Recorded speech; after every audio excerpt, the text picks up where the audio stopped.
Hello friends, welcome back to Bedtime Stories with Miss B. Today we're going to be reading a story that I think a lot of you will relate to. It's called Arthur's Tooth by Marc Brown. Okay, make sure you get comfy so that you can listen. Open those listening ears and turn on those brains. Arthur's Tooth by Marc Brown. Finally, Arthur had a loose tooth. He wiggled it with his tongue. He wiggled it with his finger. He wiggled it all the time.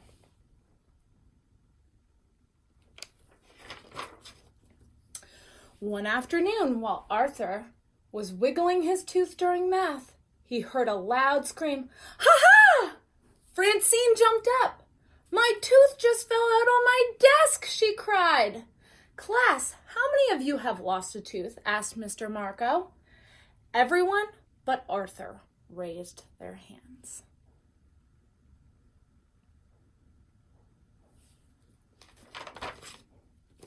When Arthur got home, he didn't want any milk and cookies. "What's the matter, Arthur?" his mother asked. "I'm the only one in my class who still has all of his baby teeth," he complained. "Don't worry," said his sister, DW. "Before you know it, all your teeth will fall out, and you can get false teeth like Grandma Thora." Arthur persuaded his father to make a special dinner for him: steak, corn on the cob, and peanut brittle. "I can't believe one little tooth can take so long to fall out."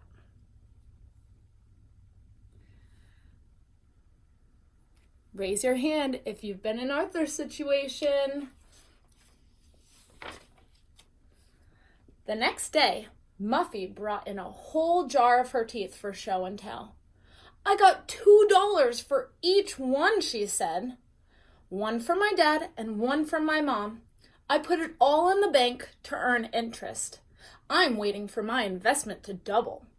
"Not me," said Francine. "I'm spending mine."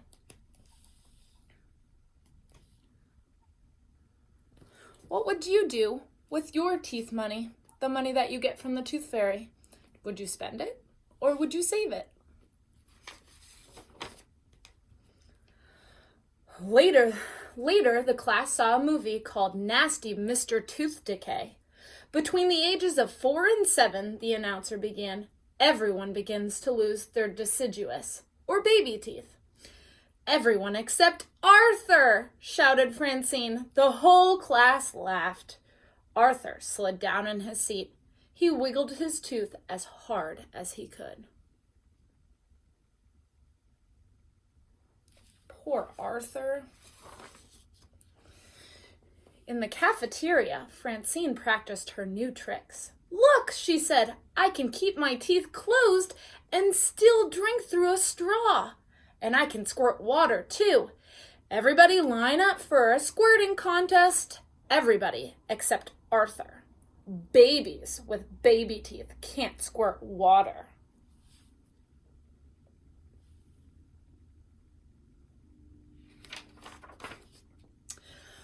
By the next day, Arthur was convinced his loose tooth would never fall out. His friends tried to help. Buster brought carrots for Arthur's lunch. Sue Ellen showed Arthur how to put raisins over his teeth to make it look as if some were missing. The Brain invented a special machine. "It's a tooth remover," he explained. "Just put your head in here." Even Binky Barnes wanted to help. "I can knock that tooth out in 1 second flat," he said.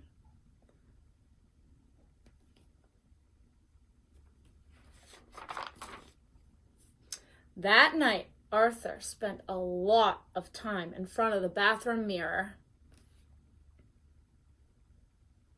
His dad doesn't look too happy about that. He got up very early the next morning to wiggle his tooth again. "See how much looser it is?" he told his parents. "That's it," said his mother. "You need professional help. You're going to the dentist today." Uh-oh. "Going to the dentist?" asked Francine. boy, do I feel sorry for you. Based off of the pictures that you can see in Arthur's thoughts, do you think that good thoughts are running through his brain, or maybe not so good thoughts are going through his brain about the dentist? Let's see what happens next. There were other patients waiting to see Dr. Sozio. Sorry, said the nurse, we're running late. Have a seat. Arthur, you were smart to bring a book, said Mother. That looks like a crazy waiting room. Finally, it was Arthur's turn. I wish all my patients were as good at waiting as you are, said Dr. Sozio. How old are you now, Arthur? 7, said Arthur, and I still have all of my baby teeth. I was 8 before I lost my first tooth, said Dr. Sozio. Everyone is different. Really? Said Arthur. Dr. Sozio examined Arthur's loose tooth.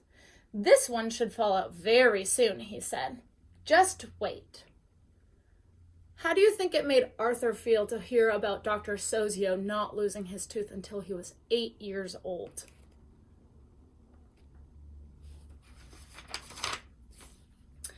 Arthur got back to school just in time for recess. Still have all of your baby teeth? Francine asked. Then you can't be in the game. I'm the tooth fairy. Only people who have lost teeth can play. If you're the tooth fairy, said Arthur, I think I'll keep all of my teeth. I can wait. He started over to the softball game.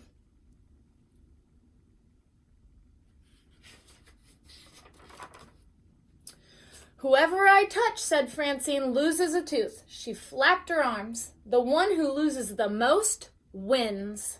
Francine twirled around and touched Buster. She twirled faster and touched Sue Ellen.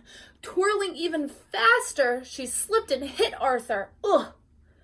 Sorry, Arthur, Francine said, but I told you, no babies allowed.